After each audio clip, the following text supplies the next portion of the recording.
Good morning, everyone. I'd like to call the Thursday, April 17th, 2025 meeting of the Comox Strathcona Regional Hospital District Board to order. And I would like to acknowledge that we're meeting today on the traditional unceded territory of the Comox First Nation, and that the Comox Strathcona Regional Hospital District service area includes the Coast Salish, Kawakawak, and Nuchalna territories. And I'd like to welcome all the directors gathered here in the Comox Valley Regional District Boardroom, as well as those joining us online today. Thanks very much for your time and your energies. Our first item of business is the adoption of minutes from March 20th. A motion, please. Moved Grant, seconded Cole Hamilton. Any discussion? Anyone opposed? That motion is carried. And we have item 1 under reports, urgent and primary care center capital request updates. I would like to acknowledge that we also have our Island Health capital projects liaison person, Dave Boychuk, online, and we may have some other Island Health personnel joining us, but we'll see. Anyway, we do have a request to deal with, and we'll turn it over to staff to move this along. Thank you, Chair. As noted on the agenda here, Dave Boychuk, the Executive Director, Capital Management, Financial Projects, and Public-Private Partnerships, is online. Good morning, Dave. And Dave, I think, has a very brief update on the UPCC. This was a matter that was presented through the financial planning process to the board, and information was shared at the February 20th board meeting. The PowerPoint from that meeting is posted to this agenda as well as background material. And as noted, you can see a CAO recommendation is that staff be directed to bring forward a report concerning a proposed budget amendment to enable the RHD to provide 40% funding for the proposed UPCCs in Comox Valley and Campbell River. So staff would be able to pull that report and bring it together for the likely for the June meeting, but for an upcoming CSRHD meeting. However, Dave, if there's any additional information to provide at this time prior to the board considering that CAO recommendation, or if the board has any questions about either the PowerPoint from February or this request or the UPCCs in general, I think we just open the floor to Dave, if that's okay, and then discussion with the board. So Dave. Good morning, and through the chair too, James, good morning. Thanks for the invitation. I apologize that I couldn't be in person today. It's a little unusual as we close our fiscal year here at Island Health. I will be with you in person for our next, so my thanks for your patience as I appear virtually in front of you. I thought, as I thought about this in our last discussion about the UPCC, I thought I would very briefly provide just a short update on where we are with the current project. As I alluded to you earlier, this is a significant priority for both Island Health and for the Ministry of Health. And then just open the floor to any questions that you might have about the UPCC, who it serves, and how it is. I did notice at least my colleague and friend, Laurie Boothby, who is also, I think, physically present with you today. Laurie is, of course, on the long-term care side. Yeah, she's actually online, Dave. Oh, is she? Yeah. My apologies, but Chair. thanks for that acknowledgement. And Laurie, nice to see you. So in terms of the local status, as some of you who watch the real estate market will know, we have closed our notice out to the community of a leasing opportunity. And so that evaluation of that is well underway. Our next steps are to go through our detailed design of the facility and service when we have the site. And then we will be required, of course, because it is a multi-stage process, to submit our final budget approval to the Ministry of Health. When that goes to the Ministry of Health, we will also begin recruiting our interdisciplinary care teams and the work to integrate this with the primary care networks in the region. And I will also note with gratitude that James forwarded to me an opportunity to look at a piece of property that has come on the market in respect of the hub. Now, I I bring this up for two reasons. One, I'm grateful for the opportunity because it looks like quite a good one. And in the second, to just go over, because I think that we had a lengthy discussion on this topic when we last spoke, which is to say that in the fullness of time, certainly our preference would be to have the UPCC co-located with the hub. However, as we continue to work on the hub, we need to move forward with the UPCC, and that is why we are in that final site selection and detailed design phase. I'm happy to answer any questions. I've had the benefit of, again, some additional information from our primary care provider side. And so if there are questions on the floor or anywhere else, I'm very happy to answer them, but that's my brief update for you today. Thanks, Dave. And our first question or comment comes from Director Kerr. Thanks, Chair, and thanks, Dave, for joining today. So yeah, I have some concerns about more of the process than the actual deliverables on this. UPCCs are really important. They're being rolled out across the province with great effect. It'll take time, like anything in healthcare, it takes time to actually do the research and see the definite benefit to the community, but we know that more primary care, reduce healthcare costs, reduce hospital visits, etc. So I'm very pleased that UPCC is coming to our two major communities here, North Island. And the Premier was here July 23rd to announce this, along with the Health Minister, a big announcement in Courtenay to roll this out, saying we are delivering you at UPCC. And that was very well received. And I think a few people in this room were there as well. On a parallel track, we have our strategic plan, the hospital board strategic plan, and we have two primary major projects, the much needed long-term care facility in Campbell River, which I'm super supportive of and hope that that gets moving ASAP. I know there's been some delays with land and such, but I am optimistic that that will move forward. And the primary care hub. And primary care hub is really important to have. Like, what happens in medicine is these silos happen. You got the doctors over here and the nurses over there and the social workers over there. And the point of a primary care hub is to wrap services around the patient. So they have one place to go for all this care needs that they have. And there's better communication between teams, there's co-location, and that is the point of the primary care hub. It's not to continue to build silos, it's to bring allied healthcare professionals together and wrap those services around the patient. So I'm not supportive of the UPCC being a standalone. I would rather wait and have it embedded within the primary care hub. And I know that might mean a delay, but I think it's worth the delay because we don't need to be spending more money on hubs, on silos. We need more co-located services within a hub. I'm also really not happy with the process here. So imagine it was Christmas and I wrap a bike and put it under the tree for my son. And I say, I'm giving you a bike, or Santa's bringing you a bike. And then on Boxing Day, I say, oh, by the way, I'd like you to give me some of your allowance to pay for that bike that I'm giving you. We have not agreed to pay for the UPCC. We've agreed to pay for the primary care hub. That's where our funds should be allocated. I don't like the fact that the Premier came in July and said, we're giving you a UPCC to your community, and now we're being asked to pay for it. It's backwards. If this discussion happened at the beginning, let's build a UPCC together. That's a different story. But this is being asked to pay for something that's already been promised after the fact. So more synergy, less silos, and don't ask us for money for something you've already promised. Thank you. Thanks, Director Kerr. I don't hear a question in there, but I'll give Dave the opportunity to comment if you'd like. I'll only say that I hear and understand the frustration you're expressing, Director, and through the chair to the Director. I'll speak to the timing piece, perhaps, which is both from Island Health's perspective, because I can't speak for the province on the announcement, and so I will leave that perhaps to lie.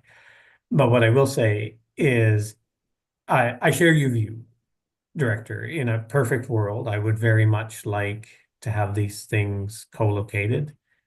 It is our view, especially given the need in the region, that we're best served by moving forward with the UPCC as rapidly as possible. And so I hear the concern.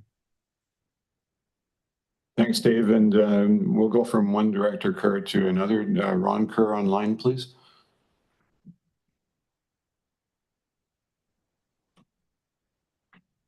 Director Kerr online. Just getting it unmuted. Thank you, Chair, and thank you, Dave. And I want to say that I completely agree with everything the other Director Kerr said. I have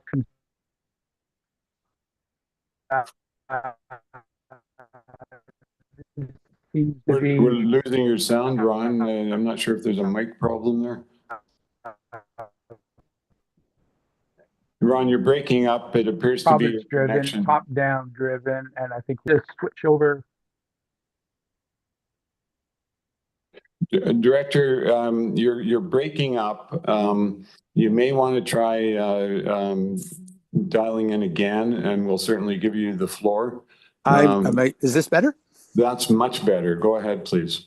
Okay. Did you catch anything of what I said, or We was heard that you concur with the other Director Kerr.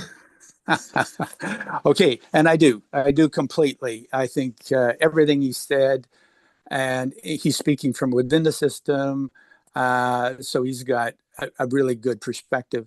I think everything he said is what I would agree with. I think this has been, province driven from the very top, and I think we need a lot more grassroots, lower level input, and especially, when it comes to location. One of the things I'm really concerned about is, for the Campbell River one, especially, is location with the Comox Valley, tying it in with the hub makes a great deal of sense. But Campbell River, I can't remember any conversation with us up here about location. And as you know, with these things, it's always location. The other thing, and of course, the mental health and addiction focus, it's included in the UPCC, and yes, I think it's better there than at emergency at the hospital, but I'm also concerned with having this with the other uses of the clinic. I think, and that, once again, it gets back to location, but I think that's got to be handled really sensitively from the local level. I don't want to see it imposed up high saying this is what's best for you. The other question I got for Dave, and maybe I missed something, but the discrepancy in the numbers from the Campbell River, what they're asking for from Campbell River, and it was the total budget from Campbell River and total budget from the Comox Valley. Why is there that large $2.5 million difference?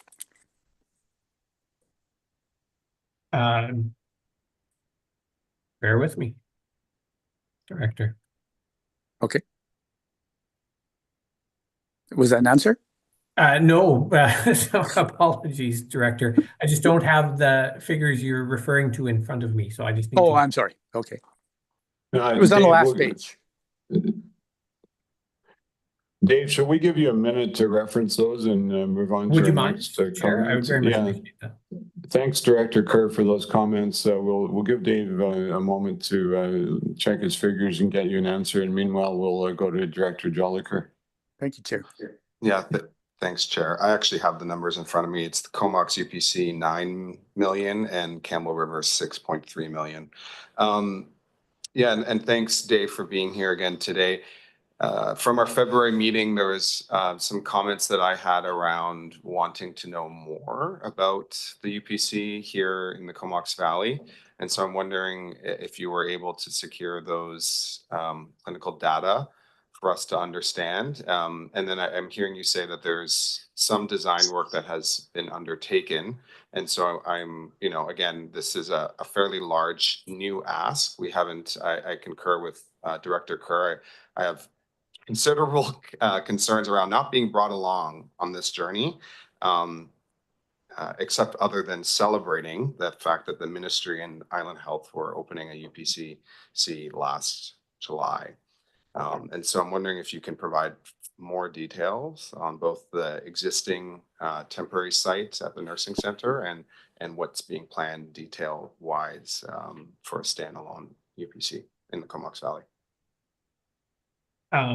I'll maybe address with the chair's leave, perhaps I'll address Director Jolicoeur's question while it's fresh in my mind. And then please go ahead, Dave. The numbers that I have in respect to the two UPCCs. Director, we can certainly share planning documents with this board as those become available. We can't share those until such times we've gone to the market for the construction work for reasons that are obvious. And so perhaps a discussion as to how we could better bring you along on this journey would be helpful. And we can have that now, or I'm certainly happy to come to the Valley and meet with you and other directors that have a particular interest in this topic. But we're not, generally speaking, until we're ready with tender ready documents, we don't share those documents publicly, Director. Go ahead, Director Jolicoeur. Yeah, and thanks, Dave. I appreciate the importance of ensuring confidentiality for procurement purposes.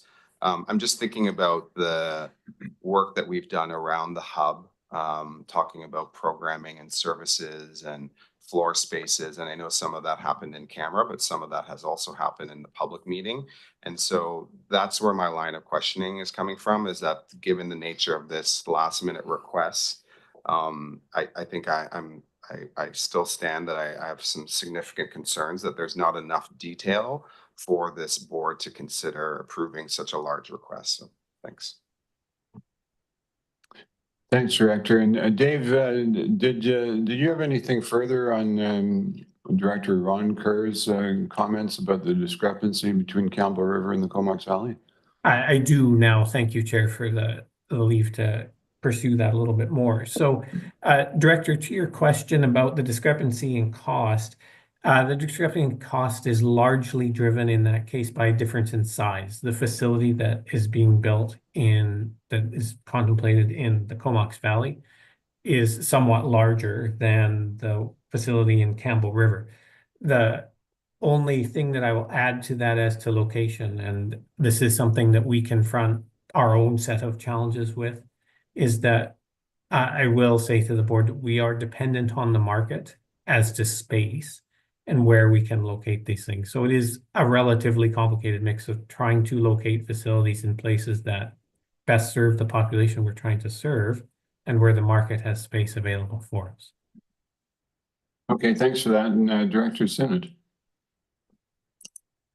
Yes, thank you, Chair. I have two questions, and one of them is more the technical legal side, which is under the Hospital District Act that we are in charge of acquiring property and then developing hospital facilities, which are defined in the Hospital Act. And hospitals are quite strictly defined in the Hospital Act unless there's been a designation under Section 49 that a facility comes under that type of healthcare facility. Can you provide the board the confidence that we need that these UPCCs come within our actual authority within the Hospital District Act to raise money? And can you give that to the board? And then I have a follow-up.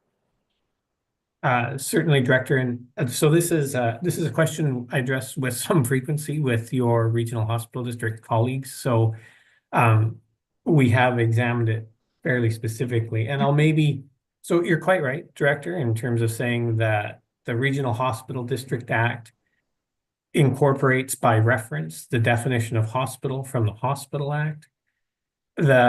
We could boil the analysis down to the following, which is that a hospital for the purposes of the Regional Hospital District Act and in turn by its reference to the Hospital Act, is any facility that the minister so designates.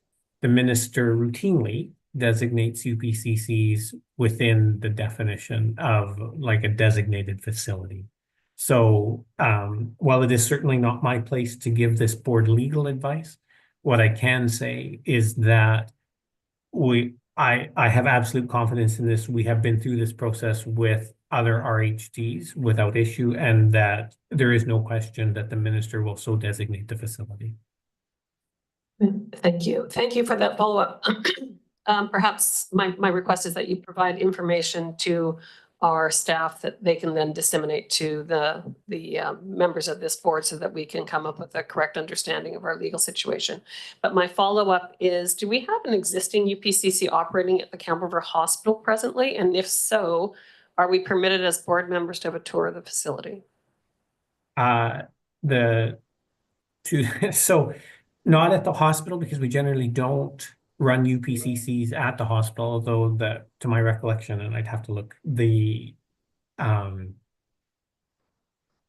UPCC is very close. There is a temporary UPCC operating Comox Valley as well, and I would certainly be happy to facilitate a tour of the interim facility for any board members that would wish to attend. Director Sinnet, do you have a follow-up? Sheet 12. I guess it'd be just whether we would have a follow-up resolution from the board to, make that happen through staff and find out the locations so that we know where these are. Thank you. Thanks for that, and we'll confer with staff after we've dealt with this about whether a resolution is required or not. And we'll go to Director Morin, please. Thank you, Chair. I just wanted to say I appreciate the comments so far, particularly Director Kerr in the Comox Valley had a really good overview, I think, of sort of the history of where we've been with the hub. So I guess I'm feeling similarly that we did we did spend a lot of time on both the hub and the long-term care facility, fleshing that out, having a lot of discussion over several meetings. And this feels a little bit sprung on us and asking for the capital funding, which I think has been already mentioned, has been already a commitment by the province. So I would really like for us to stay on track with the priority of the other two initiatives and not get kind of veered off track with this. So yeah, I guess my question would be, why are we being presented with this when we have quite a bit on our plate already and already have spent quite a bit of time on the other initiatives? Thanks. Director and Chair, if I may, I hear very clearly, Director, the amount of pressure that is being put on after a longer period of what I would call considerably less activity in the capital space. You're absolutely correct, Director. In the last number of years, there's been considerably more, and that is both putting pressure on the province in terms of the amount that they are funding, because they are the major funders of all of our capital work. And it is an unmistakable consequence to either local governments, with whom, as the hospital district board, you are the face of that. And so all I can say is that the ask isn't different across this particular region to any other. And for example, I have a lively discussion with your colleagues in Centre Island in Nanaimo on the same topic about the amount of pressure that large health capital projects are putting on the local tax base. I hear that very clearly. And about the only answer I can give you, Director, is that we are engaged in making every effort to provide the best quality of care to the people on Vancouver Island. And I recognize without reservation that that is creating financial pressure that is challenging to manage. Thanks, Dave. And we'll go to Director Cole Hamilton. Yeah, thanks very much, Chair. Many of the points I think that are important to me have been made, and I'll reference again Comox, Dr. Kerr, his comments. I thought there was a great overview. My concern here is that the announcement last summer was for 2 stopgap facilities, which are supposed to get us through until we're able to build the health hub and co-locate a UPCC there. And I'm just mystified as to why less than a year later we're being asked to construct another stopgap measure, but this time at our expense. It feels, well, bait and switch is probably, I don't want to impute negative intent, but it is a bit like being given a bike and then asked to pay for it, as Dr. Kerr was saying. So I guess what I'm boiling down to the question is, why can the stopgap measures that were introduced just last summer not hold us through until we are able to complete our plan and build a UPCC in a co-located spot in a health hub? Why are those current temporary facilities not sufficient to carry us through? The simplest answer, Director, to that question would be volume. The current interim UPCC, especially in the Comox Valley, is significantly space constrained and also creates challenges with everything from staff and provider recruitment to patient access and flow. So, while certainly superior to not having one, it is not a viable, even medium-term solution in terms of the other challenges that we need to manage in that spot, nor to the volume of patients that we would prefer to be seeing. I share the view, and in the long term, believe that the UPCC should co-locate with Okay, a follow-up if I may. I guess, why is it that if the province, when it announced facilities, has discovered that within 6 to 8 months that those facilities are not adequate, that we are the ones being called upon to fund the solution to the problem that the province, when putting these facilities in place, I just feel that the province should be fixing the problem, given that it has provided a facility that's clearly, according to you, insufficient to the need. I need to be very careful here, Director, and I don't in any way wish to seem obtuse or obstructionist. And I also have to say I can't speak for the province. What I can say is that the interim UPCCs were always thought of that way, both by the province and by Island Health, as an interim solution until we could develop more permanent UPCCs. It is unique to the Comox Valley that we also have a hub initiative that we are working hard to try and get moved forward.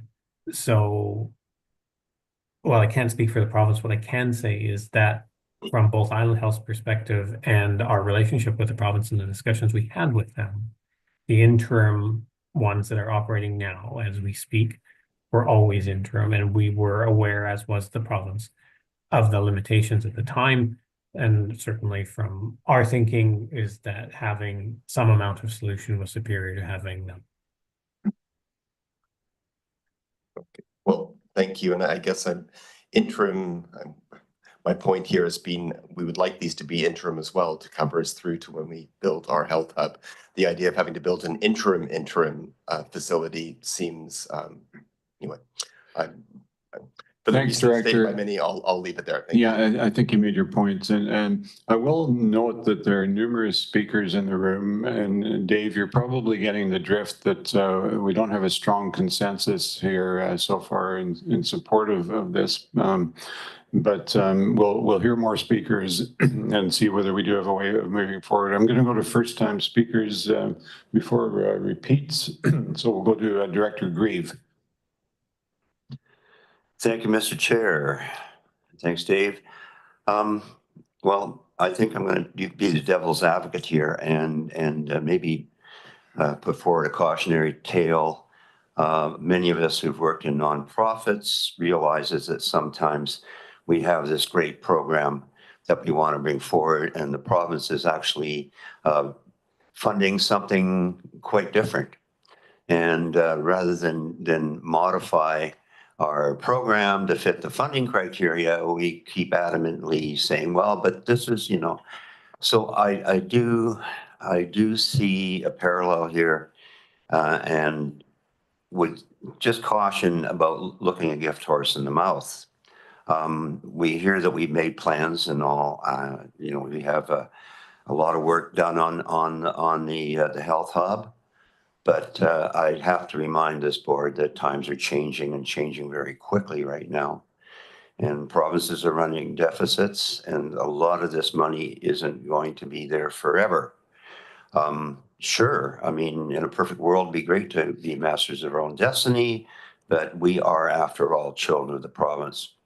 The province is the major funder here, and rather than you know, getting our backs up too much, I think the recommendation that's offered is probably the best recommendation to get a second look at it. And I would encourage the directors to maybe cool off a little bit and think about what the real needs are. We're living in extraordinary times. We have some extraordinary needs out there. We're in the middle of a housing crisis. We have mental health and addiction crisis.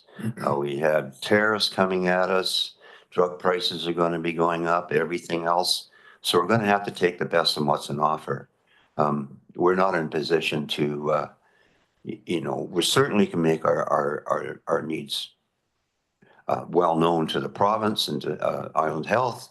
But at the end of the day, I think we have to do whatever we can, whatever is possible. What we're being offered is possible. Thank you. Thanks, Director. And Director Arbour?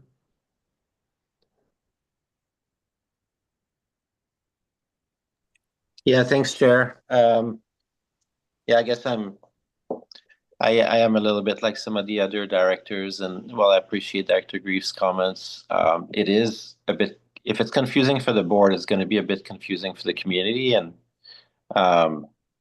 you know, we've been in a conversation around the health hub as a priority. We also had consensus around the Campbell River long-term facility. So for me, there was a clear plan and strategy for our involvement.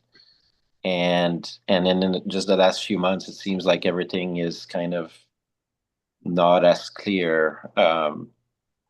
We've spent an awful lot of time on the health hub and concepting it and gathering support for it. In fact, I was on Hornby and Denman with Minister Osborne a couple of weeks ago, and you know, the nonprofit sector there was even asking how they could potentially plug and connect into that facility. So we have an entire stream of conversations across the community around the health hub. And now we have this UPCC that seems to have, you know, popped in just in a short amount of months. So I just think it's really hard for us to ask this board to pivot to a different conversation when we've all finally, and it's not easy for this board to really always agree on things, but you've got full support for the health hub and this UPCC. I'm not sure, and it's a lot of money that's being asked. So I understand the frustration of my colleagues, and I share it to a great degree. So, and I don't really have a solution. Thanks, Chair. Thank you. And Director Jonathan Kerr. Thanks, Chair. Just a couple of quick follow-up comments. Director Sinnott, really great question about, you know, what's the role of hospital versus not hospital. And there's a lot of discussion in healthcare of where to spend dollars, right? And a lot of the research says, you know, if you want to keep people out of hospital, reduce emerge visits, reduce people, you know, waiting in ALC beds, alternative level care beds in hospital, if you had $100, you should put $90 into primary care. Prevention, family doctors, nurses, nurse practitioners, allied healthcare professionals, to keep people at a hospital, and maybe $10 into the hospital, right? So as a hospital system, the more money that hospitals invest outside of the hospital, they actually improve their quality of care and metrics inside the hospital, which kind of makes sense. So I do agree that there is benefit of this board looking outside of hospitals, similar with long-term care in Campbell River. At the first UPCC meeting in the Comox Valley, I can't remember if it was 2019 or 2010, or 2020, I was at it. Right from then, I said it has to be team-based care. The research all says team-based care. Don't build more silos. If you hear nothing else, Dave, we can't build another silo. That's my main message. And I can't remember how many times I've asked Max or Dave or others from BHA, are we sure the UPCC is going to be inside the primary care hub? That's still the plan, right? That's still the plan, right? How many times have I said that around this board and in other meetings with physicians and planning teams? So, and the message has been, yes, that's the plan. Yes, that's the plan all along.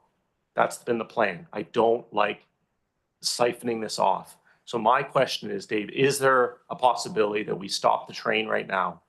We say, if this board, let's say, for example, says we're not giving the funding, can we assure that the planning for the primary care hub and UPCC get back on the same track? We join those trains up and put them forward together, because I think that's the only way to see this project really be successful in the long term to benefit patients. Thanks. Over to you, Dave, if you'd like to comment. Thank you, Chair, and through you to Director Kerr. I hear very clearly, Director, and appreciate also the expertise that you bring in terms of team-based care. I don't think there's a parting of ways between Island Health's thinking and your own on this matter. What I will say is that the funding of projects that are provincial priority is not something that I'm in a position to challenge with the province. So we have clear direction from the province to proceed with the UPCC. In the fullness of time, I absolutely think that is the right way to go to the hub. But if the question, as I understand it from you, Director, is can I formally tie that to the hub planning? I don't have the liberty to do that with the province. I'm sorry, Director. Thanks, Dave, and Director Jolicoeur. Yeah, thanks, Chair. That's actually really great, because I was trying to bring forward some solutions in addition to what is being proposed. I won't be supporting the amendment to the budget for the UPCC as a standalone in the Comox Valley. But I do see an advocacy avenue with our colleagues in the ministry. Dave, I understand that you're in a tricky situation in taking mandates from a provincial government. It was an election year last year, so I was not surprised that we had a UPCC announcement in July of an election year. We're happy to have it. But what I would say, just in a quick Google, and I mentioned this at 2 meetings ago, but there does seem to be a theme here from the province in opening UPCCs and only afterwards going to the hospital boards and asking them to pay. So this has at least happened in what I can find, at least 3 other health boards. So this is a theme. And I think this is an opportunity for us to speak to one of our MLAs, actually, who's the Minister of Health, in being able to understand how can we actually align our work more appropriately, and so that the community and boards across the province aren't surprised with these requests. And what I would say as well, I think it's important for us to consider that as, and I shared this last time, it looks like from the media release about $200,000 was already spent on upgrading the nursing center in the Comox Valley for the interim UPCC.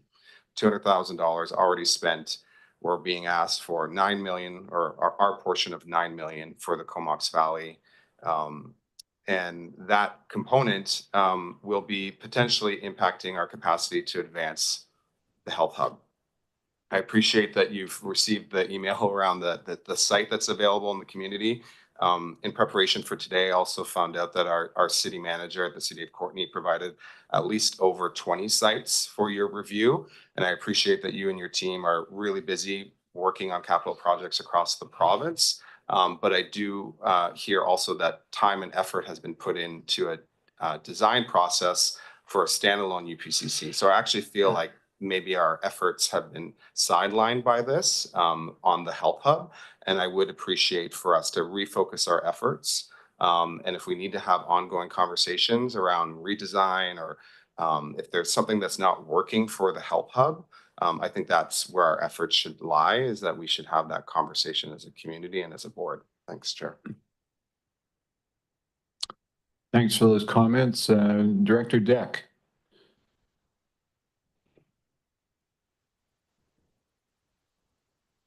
We just need you to unmute yourself, Director.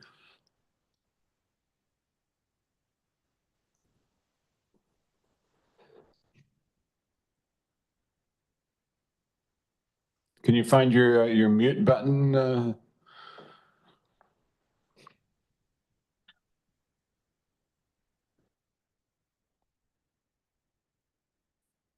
We'll just give you a minute to sort out your communication there, Director Dack. Meanwhile, we'll go to Director Davis.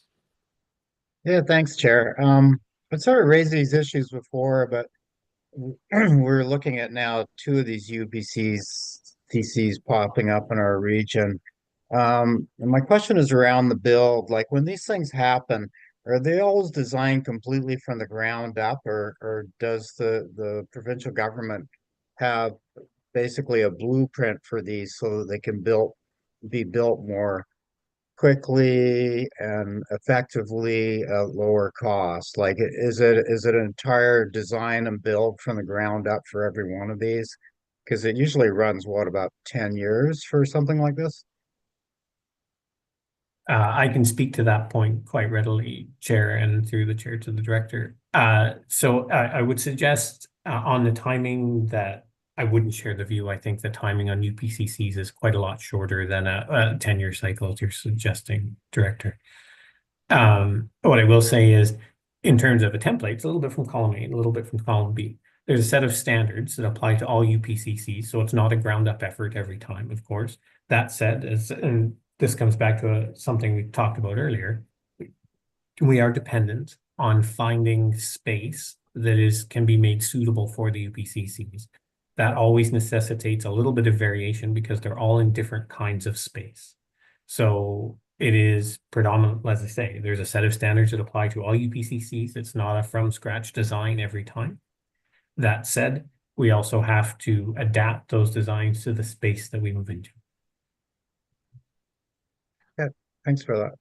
Thanks, Dave. And I see Director Dack, you have your microphone working now, so go ahead, please. Thank you, Chair.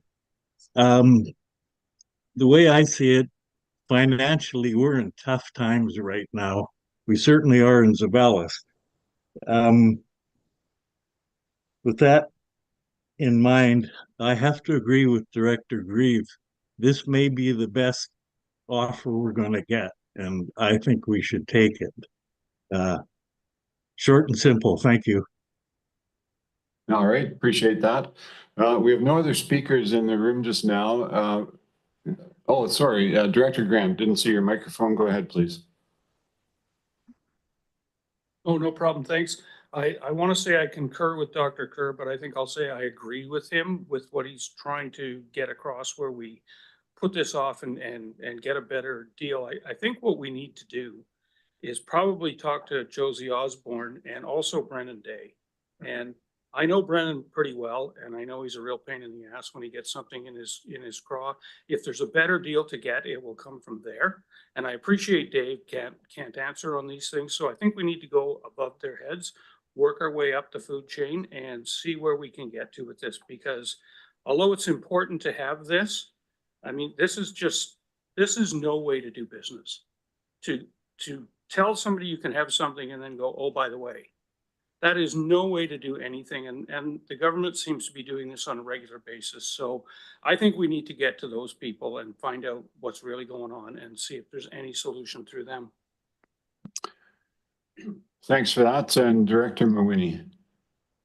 Thank you, Chair. I really appreciated all of the conversation and the really great points that a lot of folks have raised, including Director Grieve's comments around, you have to take what is available, as well as understanding that we have had this goal of a hub for some time, and it really seems to make sense. So what I'm wondering is there a possibility of a path forward for the UPCC, which is built on a parcel which has enough space for the hub, so it could be considered a phased approach, that we're working first on the UPCC, but that then, we know that the next phase we will build the wraparound services that would connect with or be a good solution to hold within the same place. So,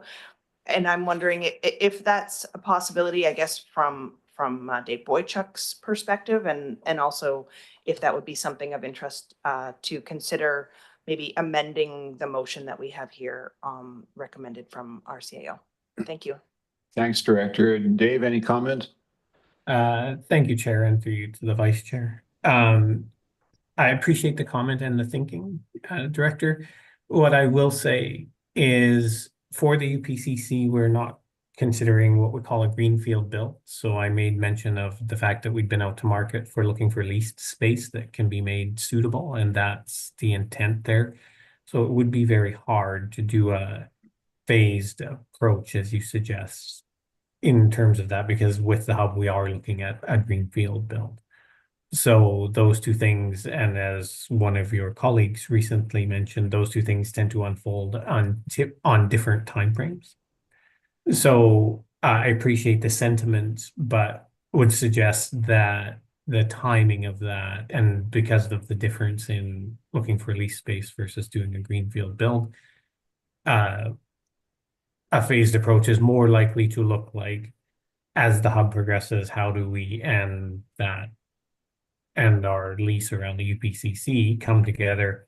How do we phase those so in the long term, those two things can come together? Director Mawhinney, you'd like to make a further comment? Looks like 22, 21. Thank you. And I guess my follow-up question to that is, if you're looking at a leased space and we're also talking about a further construction, is there a possibility of linking the two projects in a very similar or, you know, adjacent to each other part of the city, so that it may be look like a phased approach, and we would be building one thing and be able to build something else, or leasing and renovating something now, and then the build in the future would be so close that it would have a relationship. And is there, I just feel like without considering that, we're really maybe going to end up having to spend a lot more money on a larger hub that we could include the UPCC in the long term. And it just feels like wasting resources. Yeah, thanks for that. I think, Dave, you're going to give the same answer that you just gave, perhaps. I'll modify it slightly, which is to say, to the absolute extent possible, Chair, to the Vice Chair, we will certainly consider how we might locate a permanent build of the hub as close to possible as where we end up locating the UPCC. Okay, I'm just going to express my own view that we've only had two people, two directors speak in support of what the recommendation suggests. We've had a lot of people indicate concern with that. My own view concurs with what's expressed by Director Grant, that there needs to be some sort of political engagement to resolve this. And with that, I'll turn it over to Director Kerr, who may have something to contribute. Thank you. I have an alternate motion that I've provided to Lisa. Maybe if it's possible to display it, I can read it out as well. Thanks for that.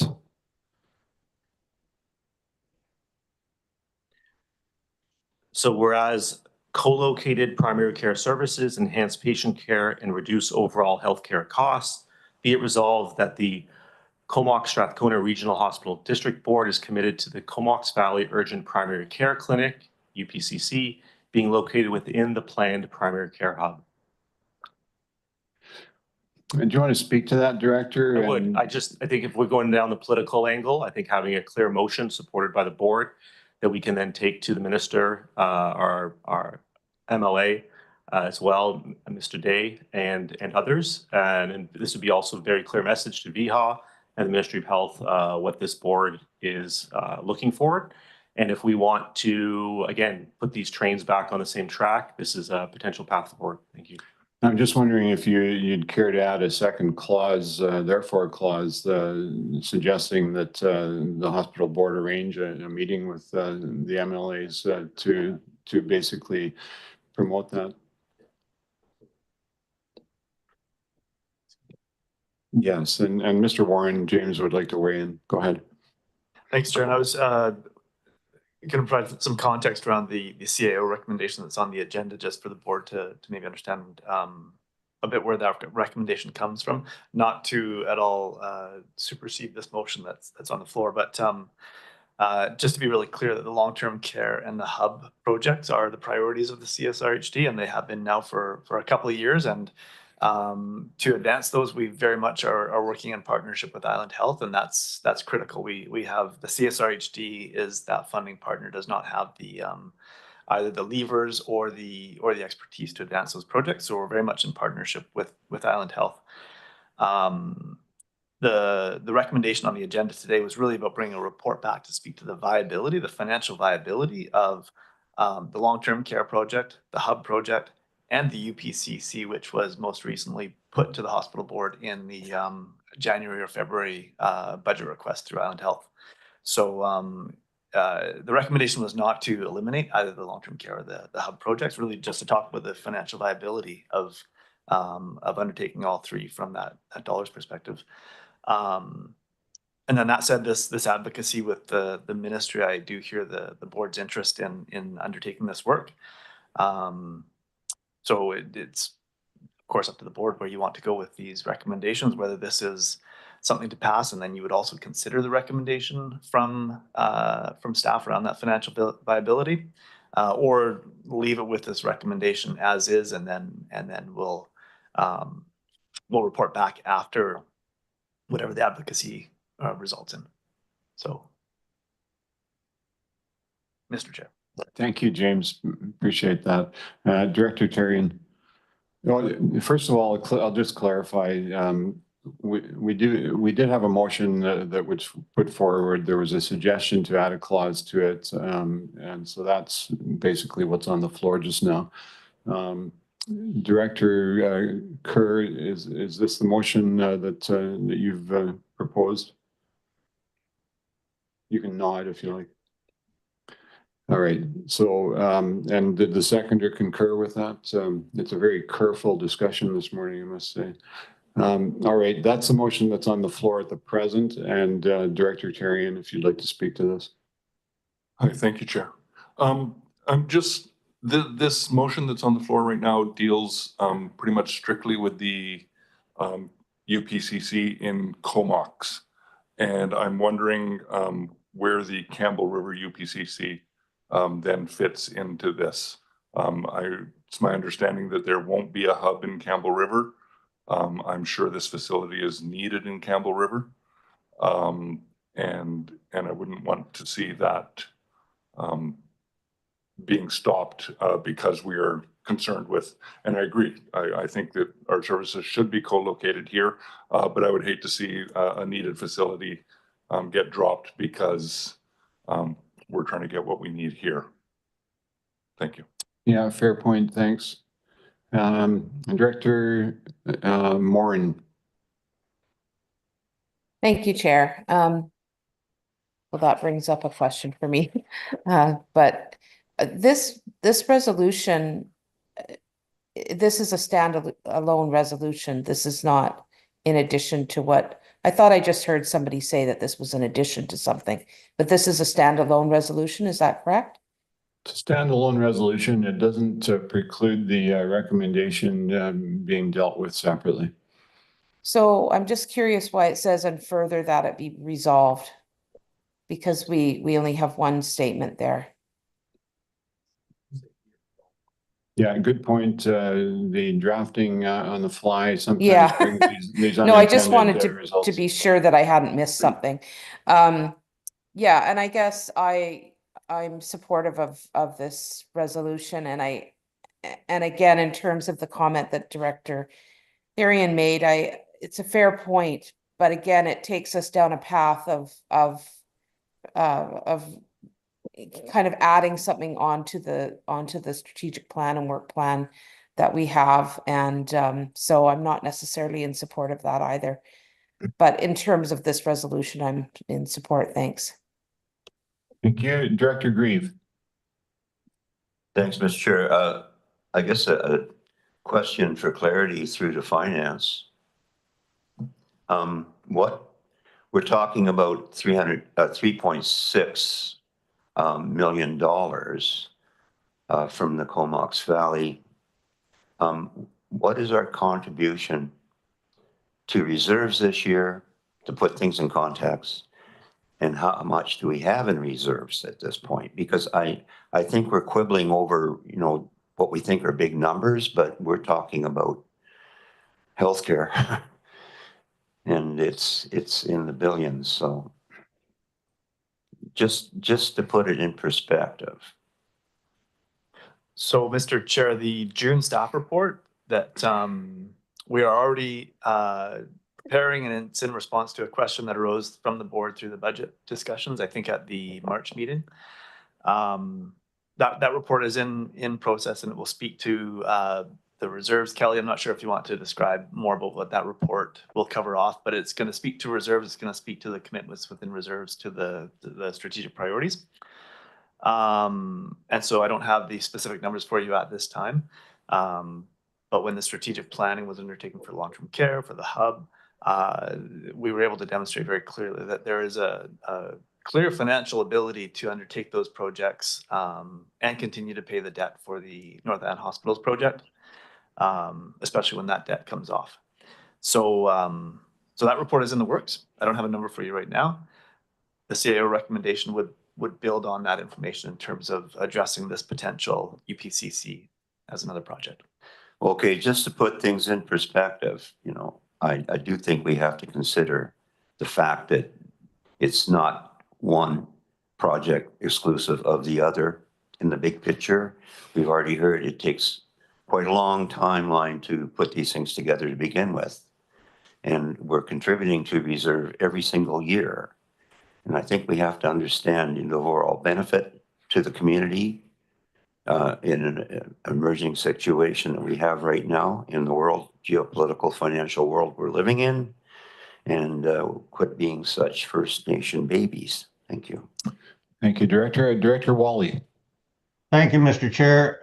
My question is that if the UPCC is located within the primary care hub, how much will that potentially increase the cost that we're thinking for the primary care hub? Mr. Warren, James? Yeah, I don't have that figure available. I don't know that we've done any analysis to really determine that figure. Dave, I saw you take your mic off. I'm not sure if you can add to that answer. Only through the chair to you, James, Mr. Warren. I agree entirely. It is much too early in the design process of the hub to estimate. There is no possible way for me to give you, with the greatest of respect and apologies, Director, a reasonable answer to that question. So I might say, Mr. Chair, I can't vote in favor of something without a specific cost involved. We had approved what we thought was an appropriate cost. If that cost is significantly increased, then until we actually see that cost, I'm not in favor of it. Thank you. Thanks for those comments. Director Ron Kerr. Thank you, Chair. And I totally respect Comox Valley's concern over location and its relationship to a future hub. But this conversation so far hasn't included, in terms of location, Campbell River at all. And the motion doesn't include Campbell River's concern over the potential location of this facility. So we don't know what we're getting. We don't know where it's going to be, but we're being asked to pay up front. It doesn't sit right with me. I'm wondering if maybe we defer approval of this until staff bring back a report with more information. Thanks for that. And that's certainly an option that would require a motion along those lines. But we'll go to Director Jonathan Kerr. I'd just like to maybe take a moment of point of personal privilege and allow Director Grieve the opportunity to apologize for insinuating that myself and others around the table might be first world babies. Director Grieve. I include myself in that category. I think we all are. If we take a look at the real situation in the world today, we're very privileged, extremely privileged. And I do think that rather than fighting over table scraps like $3 million, because in the big picture it is, I do think that we have to look at the overview of what brings the maximum benefit to the majority of people in a timely fashion. Thank you. I'll acknowledge that sometimes the characterizations that we use can cause offense to others. And I think when an apology is asked for, it should be freely given. Then I absolutely do apologize. I didn't mean any offense to babies. Thank you. Okay, thanks. And so we'll go back to the the business at hand, and we do have a motion on the floor. We've had a couple of comments that the Campbell River situation is not acknowledged in this. And I don't know if it's the intent of the board to seek a meeting with the minister and the MLAs to discuss just the Comox Valley situation or the Campbell River situation as well in relation to the urgent primary care clinic. It would be my premise that both of those communities' urgent primary care clinic potential facilities could be included in such a discussion. And maybe that's implied by the motion without it specifically stating that.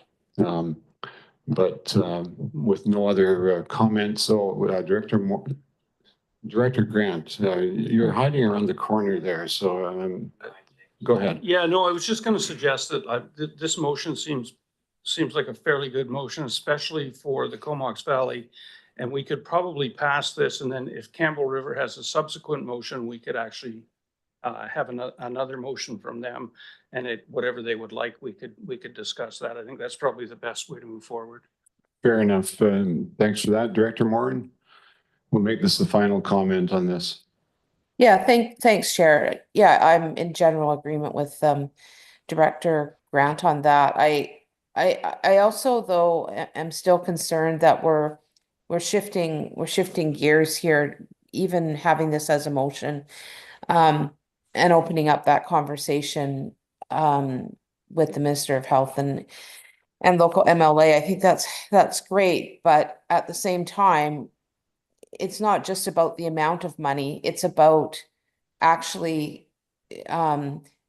potentially veering away from our our strategic plan and direction that we've spent a ton of time on. And to me, this is like coming in and adding something on without any, we haven't had any deliberation on this at all, other than this recommendation that came forward today. So I'm struggling with even giving it a ton of attention, really. I mean, other than maybe a meeting with the MLA and Minister of Health. Thanks.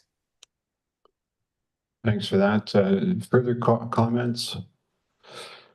The motion on the floor, whereas co-located primary healthcare services enhance patient care and reduce overall healthcare costs, be it resolved that Comox Strathcona Regional Hospital District Board is committed to the Comox Valley Urgent Primary Care Clinic being located within the planned primary care hub, and that a meeting with the Minister of Health and local MLAs be scheduled.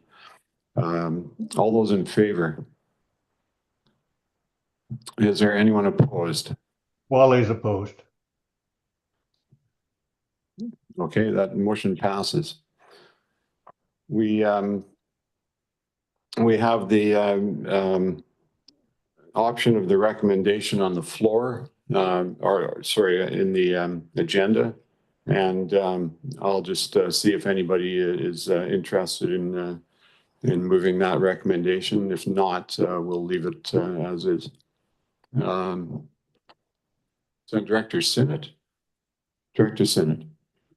Yes, thank you, Chair. If I could just put up Director Kerr's motion again, because I'll sort of follow that. I think the issue was whether how Campbell would proceed at this point. You'd like it displayed again? Yeah, because I'll use some of the wording in that in terms of developing a motion off the fly. Okay, we'll just ask Lisa. Well to do that. worded, so why invented things?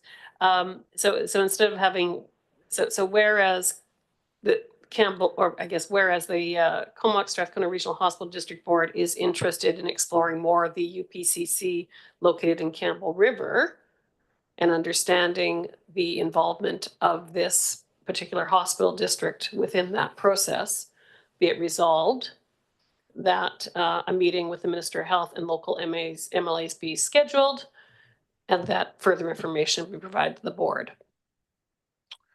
All right, we'll see if Lisa has used her magical skills to capture that. Thank you for that.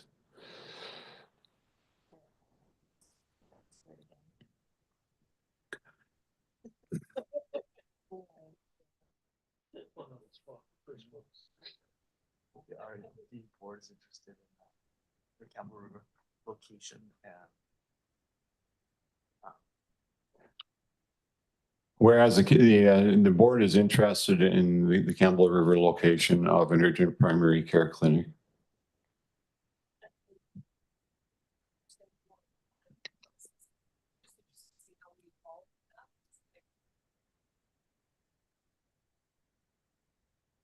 Oh, sorry, I didn't, we didn't put your mic back on, but essentially Director Sinnott just reiterated some of the wording that's currently going up. But Director Sinnott, I'm going to give you back the mic in case you want to say more about this.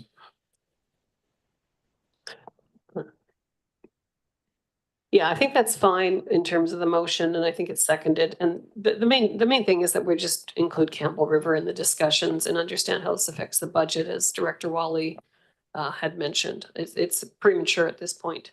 And I just would like to reiterate my initial comments. Under the District Act, it looks like we acquire the property and then we fund some of this thing. So where is this going to happen? And it's important that we understand locations, I think, on both motions. Thanks for that. Director Jonathan Kerr. Thanks, Chair. Yes, I support this. I think there's the two issues in the Comox Valley, the co-location issue and then the funding the 40% issue. There's still the funding the 40% issue in Campbell River, and the bike analogy again is majorly at play there. So I totally support Campbell River, that discussion having, you know, again, it was announced, it's planned, it was already one up and running. Why after the fact is the hospital board being asked to pay for 40%? Thanks. Okay, thanks for that. Director Merwini.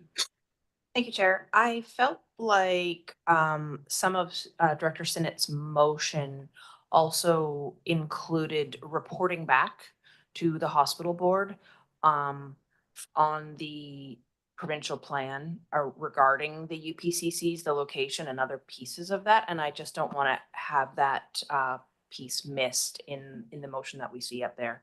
Just because I think that as a board, it seems like we are looking for more information. So having a report back, whether it's regarding the meeting with the Minister of Health and local MLAs, or any other reporting that we can receive that sort of describes the provincial plan for location and any other pieces that Director Sinnott felt like she wanted to learn more about. Okay, I think Mr. Warren would like to comment on that. Thanks, and I think the previous motion also did not include a report back necessarily, but for sure we would be coming back to the board to report out on this and get some definitive process forward on where the board wants to go.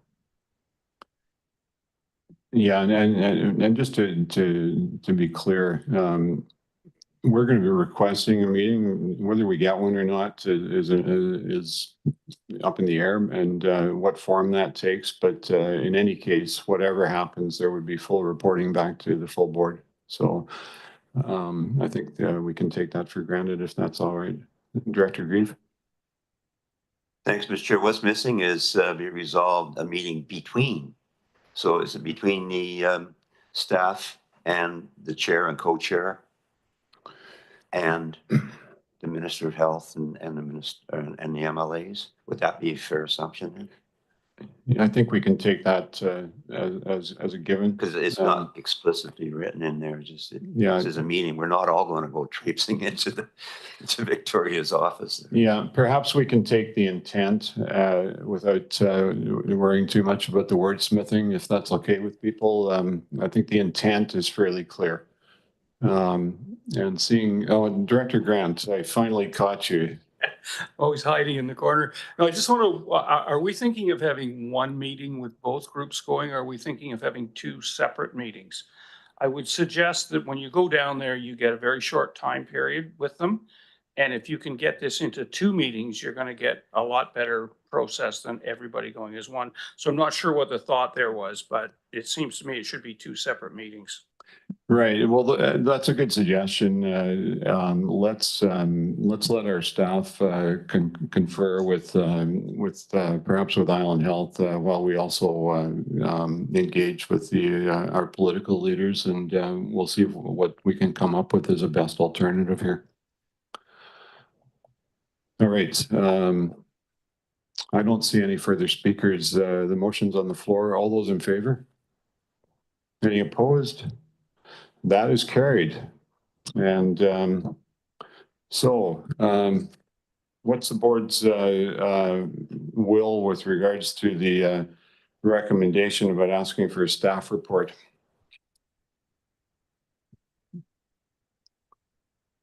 I don't see any, oh, Director Grant. Again, my contention on this would be to leave this and wait until after we have these meetings and see what comes of it, and then we can make a decision. Okay, thanks for that. Director Grieve? I would argue the opposite. I would think it's important to have all our facts and figures at our fingertips. All right, well, Director Jolicoeur. Thanks, Chair. Yeah, I think staff have a lot of work on their plate. As I said, I think it should be all hands on deck for finding a location for the health hub. I think there's a lot of work that can happen around that. And what I would say from our February meeting, I know that we also directed our finance staff to come back with some work on the unallocated 25 million. And so I think there's probably a lot of work that can be done without having to ask them to do something that we're not feeling super confident in. Thanks. All right, and without anyone making further comments, we have no motion on the floor. Unless somebody moves a motion, we will simply move on with the rest of the agenda. And I'm not seeing any lights, so that's what we will do. We'll move on to our resolution status report. I'll just make one comment in relation to this before we vote receipts. We actually did have a regional district, Comox Valley Regional District orientation session with MLA's Day and Minister Osborne. And I did take the opportunity to remind Minister Osborne of the letter that we had sent to the ministry about our request to amend the Hospital District Act to allow designation of facilities, rural and Indigenous community clinics, and re-handed her the letter that we had sent. She spoke briefly to it without making any commitments, but I did want to let the board know that she had been reminded of that concern that we have. Any other questions or comments related to the resolution status report? Anyone opposed? That is carried. And we have a status update on minor capital project and equipment requests. And it looks like, do we have a motion to receive this? Moved by Nickel, seconded by Grant. And Mr. Warren, did you want to comment? Thanks. And I'm going to turn the microphone over here to Dave to provide that additional information. There was some questions raised on February 20th at the board meeting just around the capital equipment projects list. And Dave, I think you had a short summary there. There's a lot of information often that we can share and provide, and there is quite the process in developing these minor capital project and equipment lists through the Island Health systems. And so, Dave, I think you're going to provide a bit of context around this. There's no further action that we're looking for at this point. It was more just to follow up on questions raised by the board back in February. And thank you. Hold on a minute. We have a point of order here, Director Joliker. Yeah, thanks, Chair. So we just did a motion to receive, but there's actually nothing to receive. So I guess I'm looking to staff. The attachment that you see there is from February 20th. I was a little surprised we didn't have anything attached to the agenda. So what was it that we were receiving? There's nothing specific to receive on this, but sometimes the board will pass a motion to receive information. I don't believe you called the question on that. So the No. motion on the floor right now is to receive the information. Mr. Boychuk will be sharing that at this time. Go ahead, Dave. Thank you, Chair, and through you to the directors, and thanks to Mr. Warren as well. So the question, as I have understood it, was a question about how some pieces of equipment have apparently not been billed or acquired, and whether or not we needed to winnow that list down of outstanding commitments. And so we've been through that with my capital planning team and my treasury team. The answer to that process is that while sometimes pieces of equipment appear on the list to have been orphaned, oftentimes what has happened is one of two things. Either billing on that is delayed because we are a large organization, and so too is this organization, the one that I'm addressing that as you. And sometimes those pieces of equipment get subsumed into larger projects as we move through them over time.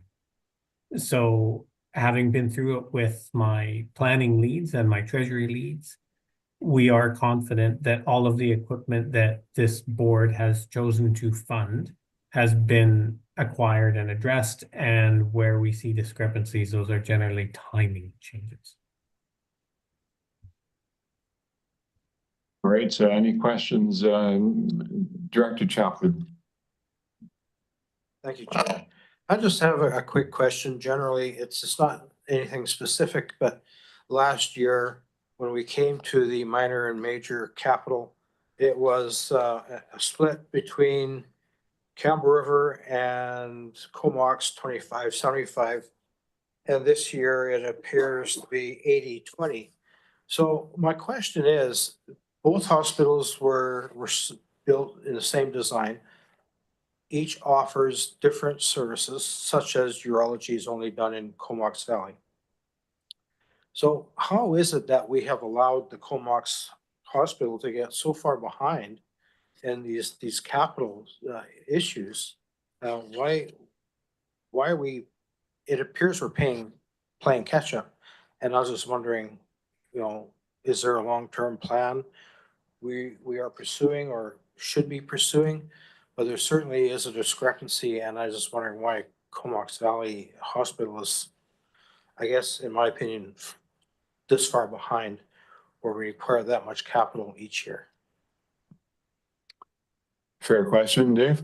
I'm happy to speak to that, and as the chair to the director. So, Director, I think I would characterize it differently, and I'll preface this by saying that the hospitals in Comox Valley and Campbell River are different than other parts of Island Health in that those are P3 facilities and when they were constructed. And so part of that means that our capital mix is very different in the P3s than it is in an owned facility, because some equipment is always part of the P3 partnership. Some equipment starts off as P3 and then as it wears out becomes an Island Health responsibility, and some of it is a shared responsibility. So I just want to surface that there's complexity around that. That said, I would rate the capital sufficiency of both hospitals as excellent in terms of the overall Island Health portfolio, both from a capital perspective, from an equipment perspective, and from a facilities maintenance perspective. Both of those facilities are in good shape. What you're seeing reflected in that 75-25 doesn't necessarily reflect a capital deficit, although certainly would we love to have more money to do more things? Of course we would. That said, the $85 million that we spend each year in sustainment has to be spread across all of Island Health's facilities. And so you're quite right, Director, in terms of there are somewhat different patterns of utilization and care. And we go through a very robust process of prioritizing capital asks. As you might imagine, the capital asks for equipment greatly exceeds our budget. As I made mention of earlier, our annual budget's about $85 million in this space. And if I took a look at between all capital equipment and projects right now across Island Health, the total ask would exceed about 600 million. So we go through quite a prioritization process, and that has to do with equipment that has reached end of life and has critical need, as well as how it is that we have to prioritize those limited funds that we have. So I don't, in my view, it does not reflect any kind of capital equipment deficit at the Comox Valley, and is an artifact of the equipment that got prioritized by way of its critical need and its relationship to clinical services. Director Chapman, a follow-up? Chair, I do have a follow-up. Thank you. Well, with the amount of capital equipment employed, and I'm just speaking of the Comox Strathcona Regional District, we must have a capital asset management plan for the planned obsolescence and wearing out of some equipment. So some of these replacements should be pre-designed, pre-organized, so that we're not,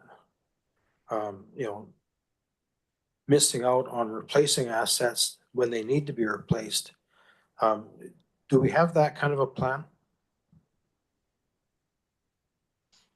Certainly so, Director, and through the chair. So what I will say is, again, recognizing that Comox Valley and Campbell River are P3 facilities, the performance agreement between Island Health and ultimately the province and our P3 providers, which I will acknowledge spans in excess of 800 pages, is long, contains detailed schedules of capital equipment replacement. Beyond that, as I said, some things are Island Health responsibility, some things are shared with the partnership, and there is a degree of complexity to it. In terms of our overall capital planning, independent of the P3s, we are in the process of weighting more heavily towards our 5-year plan. That said, there will always be some amount of equipment that unexpectedly fails and has to be addressed. So we do try to find that balance, and we work very hard at it. Thanks for that. Director Sinnott? Yes, thank you, Chair. I find this quite interesting because I'm involved quite a bit in my private business as an estate planning lawyer, dealing with people wanting to make gifts to specific hospitals. And I'm just wondering how the specific gifting that people give, either through directly to the hospital foundations or via other organizations like community foundations to benefit equipment purchases, may expand the availability at one hospital versus the other within our regional district. Is that taken into account in some way? Is there a policy statement that assists people so that when they know they give, I've had a gift of over 2 million, I believe, to the benefit of the hospital foundation through the community foundation, that it is specifically for equipment purchases. So that might be $100,000 a year that flows through at current interest rates. How that is incorporated and assured to the giver that it benefits the hospital intended.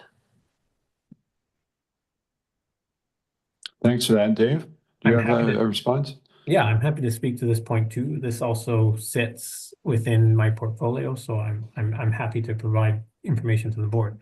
To your correct question, Director Sinnott, those gifts primarily work through the hospital foundations, and the hospital foundations with whom we have a lively and robust partnership are very clear about what is directed giving. We also count on that $85 million in capital equipment and projects that's annual that I mentioned. About $10 million of that, Director, is coming from the foundations.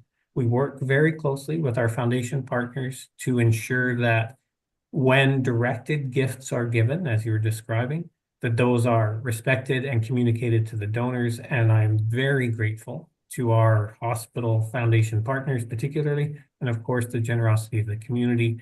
And yes, we work with the foundations very carefully to ensure that the donors' wishes are respected, of course, without fail.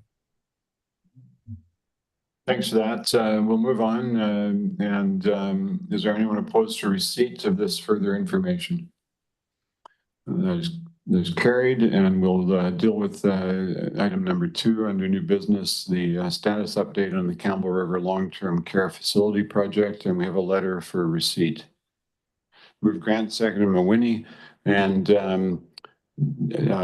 I think we'll give this to Dave again and ask if you want to make any further comment on this letter. The only add that I'll make to the letter, and this is detailed in the letter, but my thanks, Chair, for the opportunity to speak to it. When we last spoke, there didn't, my impression was that there was no path forward on the existing site near to the hospital. Having been through an extensive, and I do mean extensive, review of the available property, what we could do, and a substantial redesign, we are now returning to that base space with the understanding of using a mixed construction technique to ensure that we can address both helicopter flight path issues as well as geotechnical stability of the site. And so that is a material difference from when we last spoke. Thanks, Dave. And you'll be aware that there is some cynicism around this chopping and changing.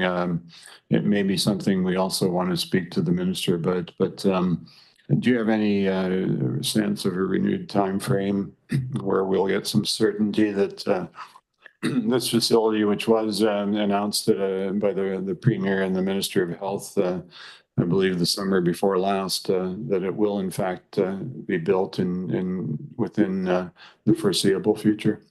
I can speak to that question directly, Chair, so thank you for the opportunity. I appreciate the cynicism. These processes are longer than anyone would like, and this has been very difficult. Like all of our peers, we have experienced very significant cost escalation in all 3 of our long-term care projects. It's not unique to Campbell River. There is no question about the project proceeding. We have had extensive, that the Minister of Infrastructure has also confirmed that. So we are now in the very end stages of that redesign process, and that has been very challenging as we strive to ensure that we can responsibly spend this organization's, and at the end of the day, there's only one taxpayer, so that we are making best use of public financial resources and also delivering on the promised care levels that we need to. So I do appreciate the frustration and the delay that this redesign process has taken. And I would ask for an understanding from the board that we have undertaken that work in service of ensuring that we spend the least amount of money for the most amount of facility. It has been very good. And Director Dahl. Yeah, I wanted to address some of the cynicism that was mentioned.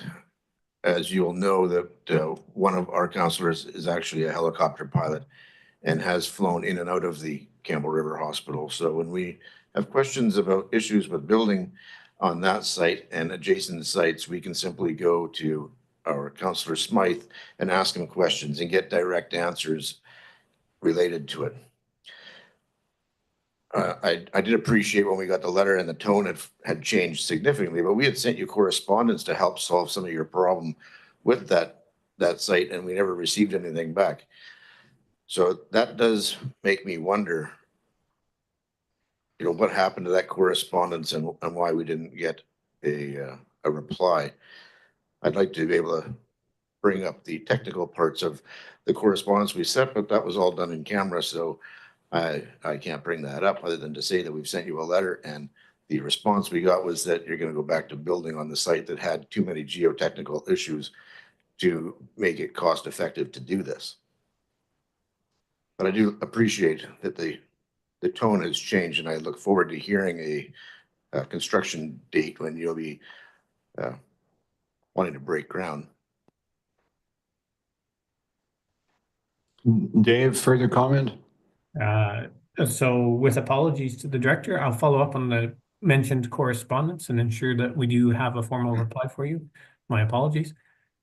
As to the date, I can assure the director and the board at large that as soon as we have a firm date, we will share it with the board without delay. All right, thanks for that. Seeing no further discussion, anyone opposed to receipt? That is carried. And we've reached the end of our meeting.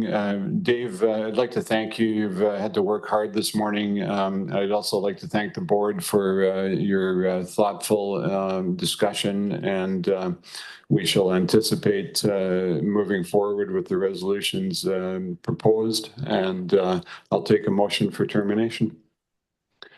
Moved and seconded, all in favor, that is carried. Thanks very much, everyone, and thanks very much to staff for your support today.